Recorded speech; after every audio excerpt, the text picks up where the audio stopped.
الله أكبر الله أكبر أشهد أن لا إله إلا الله أشهد أن لا إله إلا الله أشهد أن محمدا رسول الله أشهد أن محمدا رسول الله أشهد أن لا إله إلا الله أشهد أن لا إله إلا الله أشهد أن محمدا رسول الله أشهد أن محمدا رسول الله حي على الصلاة حي على الصلاة حي على الفلاح حي على الفلاح الله أكبر الله أكبر لا إله إلا الله.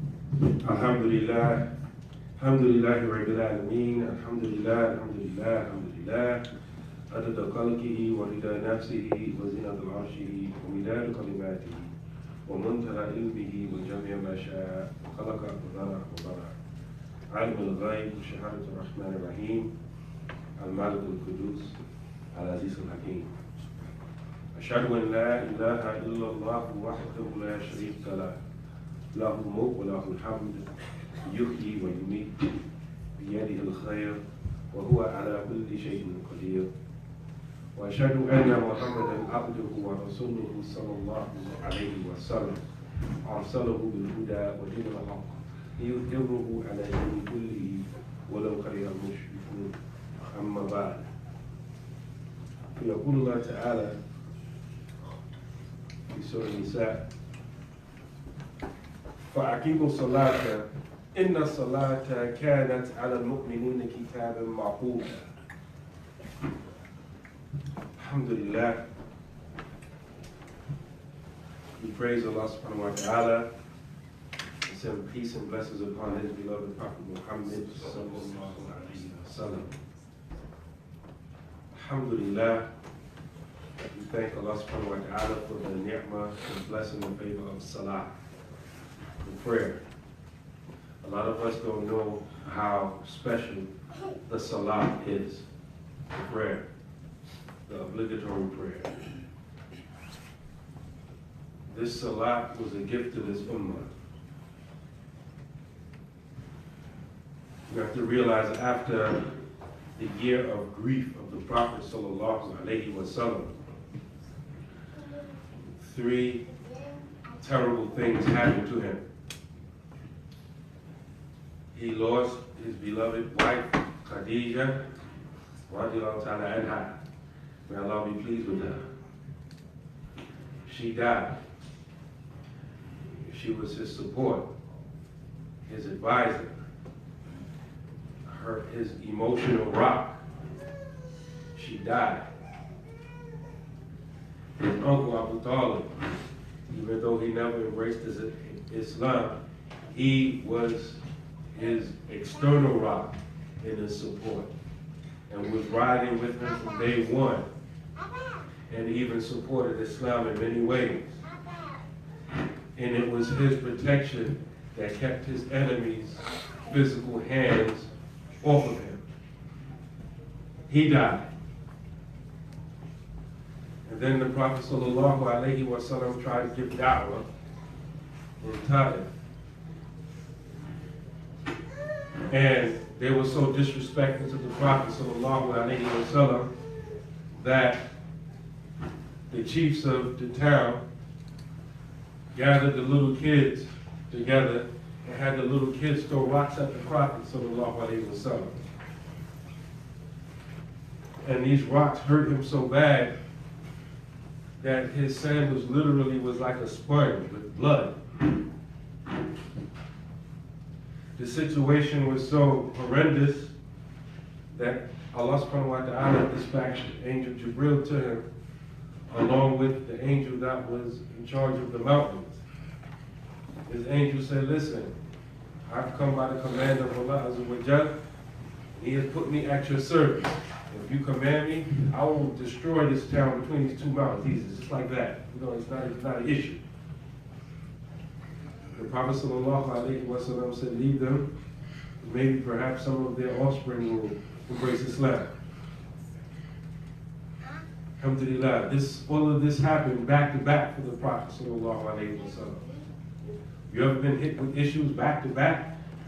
One thing happens, man, it's one thing after another. It can't be anything any worse than this, then boom, something else happened.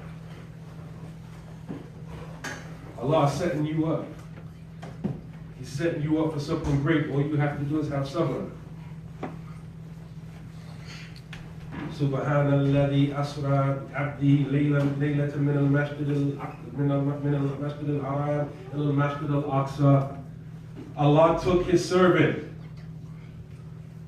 by night for a journey from the sacred masjid to the furthest masjid, Masjid al-Aqsa. This is right after these three things happened to the Prophet sallallahu alaihi wasallam. Allah allowed the Prophet to experience the night journey and the ascension. The night journey and the ascension. The night journey from Mecca, we're still in Mecca, from Mecca to Jerusalem. The ascension from Jerusalem through the seven heavens up to the presence of Allah Azza wa Jalla. So the Prophet sallallahu alaihi wasallam went through the seven heavens after arriving at Jerusalem. And on the sixth level, you know the seerah, you know the life of your beloved Prophet sallallahu alaihi wasallam, you know that he met prophet or prophets at every level of heaven. On the sixth level was Prophet Musa. On the seventh level was Prophet Ibrahim. The seventh level of heaven is Baytul Ma'mur. Baytul Ma'mur is the house, the original Kaaba, that the Kaaba on earth is patterned after. Angels circle around this house all of the time. After passing the outer limits, all of this happened while he was accompanied by Angel Jibril, alayhi salam. At a certain point, Angel Jibril stopped. And the Prophet sallallahu alaihi wasallam said, are you going to leave the beloved? And Angel Jibril said, I leave the beloved with the beloved.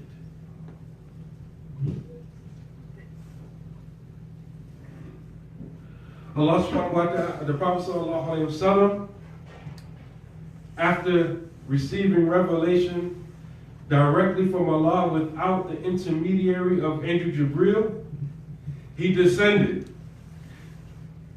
He passed Ibrahim. He was about to pass Musa, level number 6. Musa said, what did your Lord reveal to you? He said, my Lord revealed to me that it is obligatory upon my ummah, my community, my nation, to pray 50 prayers a day. 50. Prophet Musa, alayhi salatu wasalam, thank Allah for Prophet Musa. He said, go back to your Lord and ask him for a reduction. I got experience with this thing, with Bani Israel. My community couldn't do it, your community ain't gonna be able to do it. The Prophet sallallahu alaihi wasallam went back. Allah reduced it to 40 prayers. He's about to pass Musa again. The same thing happens. What did your Lord reveal to you? He revealed the obligation of 40 prayers upon myself and my ummah. Ooh, go back to your Lord, ask for a reduction.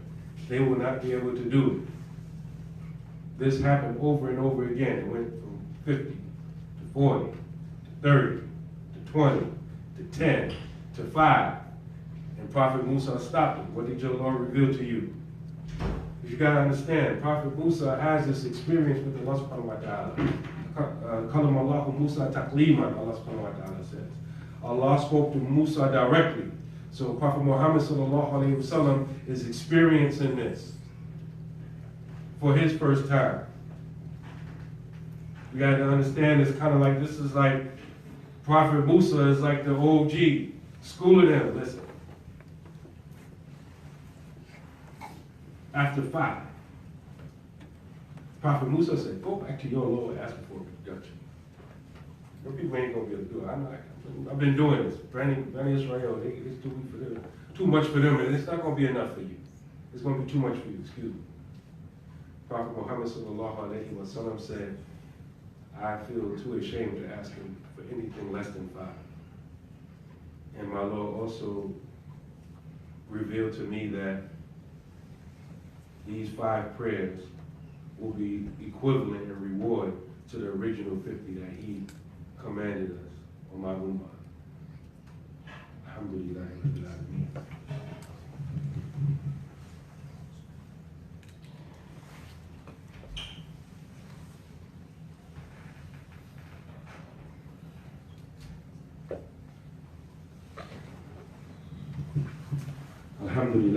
Alhamdulillah, Rabbil Alameen. وأفضل الصلاة وأتم التسليم على سيدنا محمد وعلى آله وصحبه أجمعين ورضي الله تعالى عن سادة التابعين وعلماء العاملين وأئمة الأربعة المجتهدين ومقلديهم إلى يوم الدين أما بعد.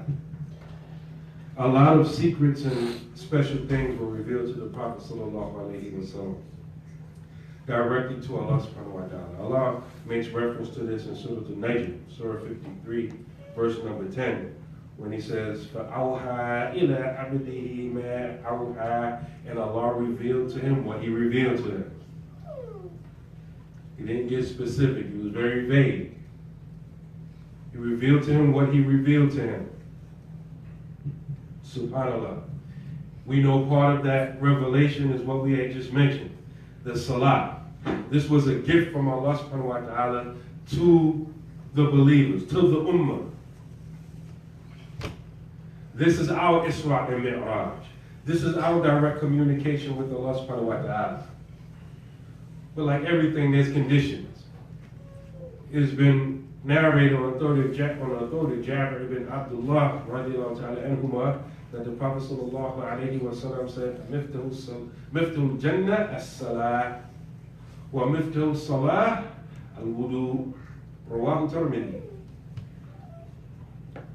Said that the key to Jannah is the Salah.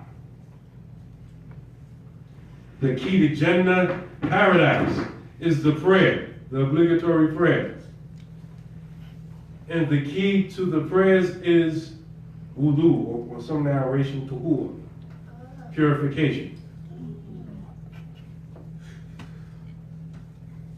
We want to get to paradise, we have to establish the Salah. The Salat has to become like an institution in your life. You notice all over the Quran, you don't see fa'alu salah, do the prayer. You see iqama salah, establish the prayer.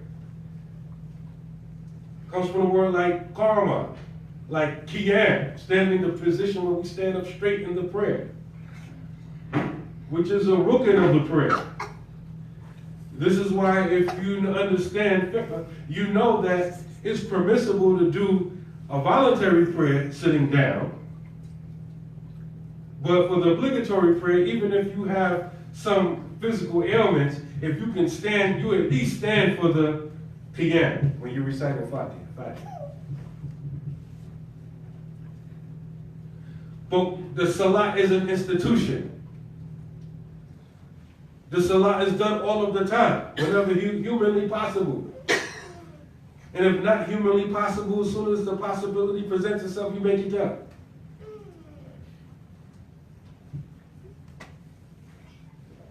There are conditions to the Salah. The first condition, and conditions or shurut are those things which must be in place before you even begin the prayer. We're not talking about inside of the prayer. Before you even say Allahu Akbar, these things have to be established. That you have to be pure from hadath. Hadath is what? Ritual impurities. In other words, you have to be in a state of purification. You have to be in ghusl, etc. Tayammum. Your clothes and your body and your place of prayer must be free from najasa. Must be pure from filth. Blood, urine, poop, defecation, feces, whatever word you like. Whatever word is kindergarten for you. Or anything else that's impure, like intoxicants. That's why people that know the importance of prayer, they know hanging around intoxicants may not be good for you. Even though you may not be using it, maybe someone's drinking in bed, they don't stop it, they spill it on you. Now you gotta wash your garment out before you make SALAAT. Because your clothes must be free from this. Your awrah must be covered. What's your awrah? Your private part. The private parts for the men and the private parts for the women are different. The minimum for the men, for the private part, is from the navel level to the knee level. Meaning, you don't just come to the masjid with a waist sheet, right? Cover you and cut your knees covered, and then, you know, your nipples all out and everything. These are the minimum. Standing up at the sister's side. Sisters, y'all need anything with just a waist sheet on? Come on, it's gonna be cute. Y'all laughing, but people have issues like that. They try to do the very bare minimum. Awrah is the minimum that must be covered. Sisters, their awrah is everything except their face and their hands. In order for their prayer to be accepted, everything on their body must be covered except for their face and their hands. So this means, when a lot of us like to wear pants or shirts that's not long enough, and maybe in the beginning of the prayer, their awrah is covered. But as soon as they bend over, you see butt cleavage. That's disgusting. I don't want to see that. It's bad enough it's disgusting for me, but it's helping to invalidate your prayer. Your awrah is not covered. Your butt is below your belly button. That's your private part. And don't be saying, y'all know what you're doing. You feel that cool breeze. So you have to make sure that your awrah, your private parts, is covered.